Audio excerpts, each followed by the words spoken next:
Bismillahirrahmanirrahim. Assalamualaikum warahmatullahi wabarakatuh.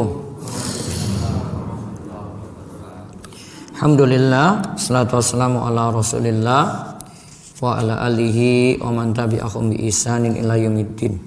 Allahumma inna nas'aluka ilman nafi'a wa rizqan thayyiba wa amalan mutaqabbala. Puji syukur kita panjatkan pada Allah. Salawat dan salam mugi-mugi tercurah pada Nabi besar, Nabi agung, Nabi kita Muhammad sallallahu alaihi wasallam. Baik para jamaah sekalian yang semoga senantiasa Allah rahmati dan berkahi, pada pagi ini kita akan lanjut kajian Ramadan serial ke-30 tentang adab membaca Al-Quran.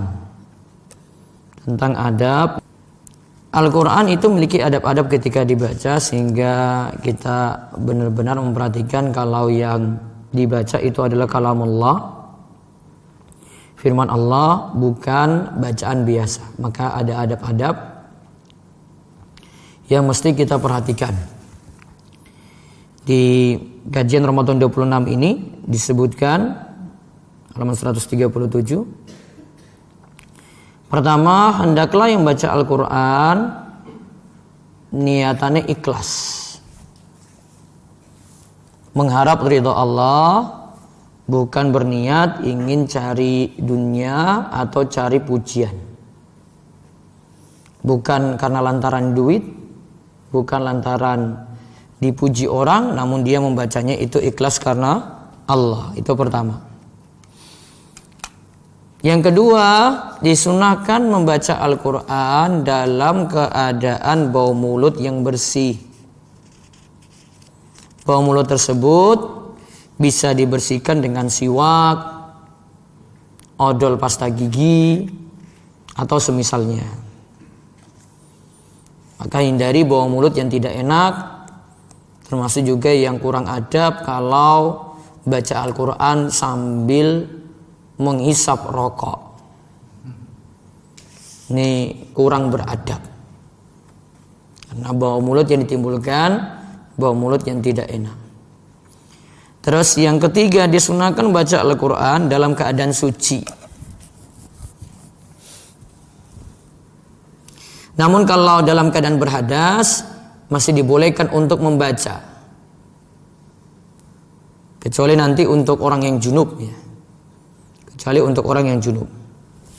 Nah, ini berkaitan dengan masalah membaca, tapi untuk menyentuh, kalau menyentuh mushaf Al-Quran, ini seandainya ini mushaf, ya, menyentuh mushaf Al-Quran itu mesti dengan syarat wudu. Dari Abu Bakar bin Muhammad bin Ammar bin Hazm, dari ayahnya, dari kakeknya, sesungguhnya Rasulullah Sallallahu Alaihi Wasallam pernah menulis surat untuk penduduk Yaman yang isinya la yamussul Quran illa tahirun, tidak boleh menyentuh mushaf Al-Quran melainkan orang yang suci. Maka disyaratkan untuk menyentuh mesti dalam keadaan berwudu. Terus yang keempat, mengambil tempat yang bersih untuk membaca Al-Quran. Oleh karena itu para ulama sangat anjurkan membacanya di masjid karena tempatnya bersih. Masjid adalah tempat yang bersih, juga dimuliakan. Kalau kita sambil iktikaf juga di situ bisa. Imam Nawawi rahimahullah itu berkata, hendaklah setiap orang yang duduk di masjid berniat iktikaf, baik untuk waktu yang lama atau hanya sesaat saja.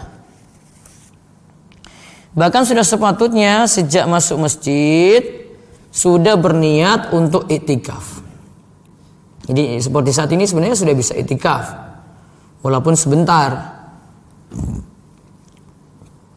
Adab seperti ini sudah sepatutnya diperhatikan dan disebarkan, apalagi pada anak-anak dan orang awam yang belum paham.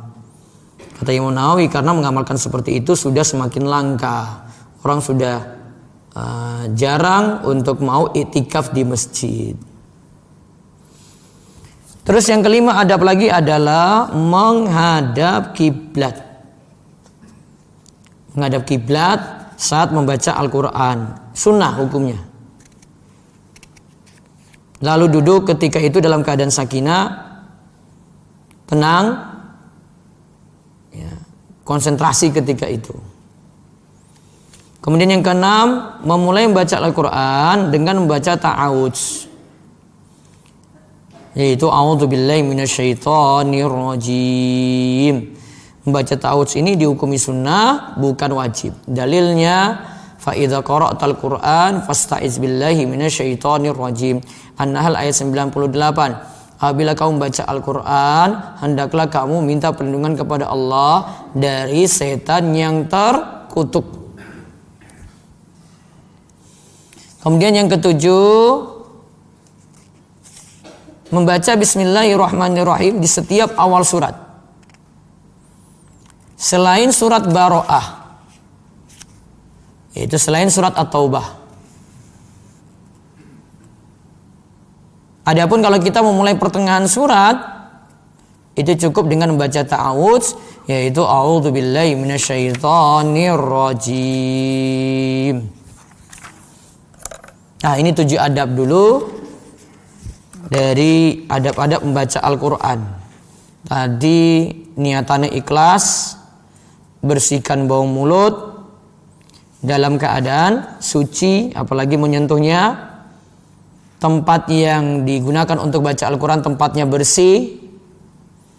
Kemudian menghadap kiblat saat membaca Al-Quran, lalu membaca ta'awudz, serta memulainya dengan membaca Bismillahirrahmanirrahim. Nah, adab-adab yang lainnya insyaallah kita bahas besok pagi. Ada pertanyaan? Konten? Bapak, ibu-ibu? Mboten, pun ngantuk. Pun.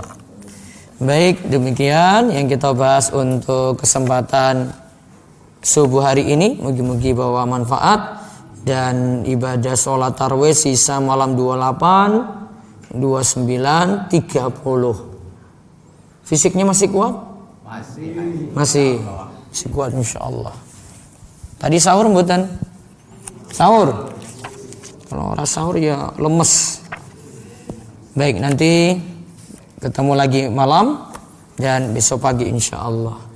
Demikian kita cukupkan, kita tutup, kalian doa kafaratul majlis. Mugi-mugi Allah subhanakallahumma bihamdika asyhadu alla ilaha illa anta astaghfiruka wa atubu ilaik. Mugi-mugi Allah mengampuni dosa-dosa kita sekalian. Assalamualaikum warahmatullahi wabarakatuh.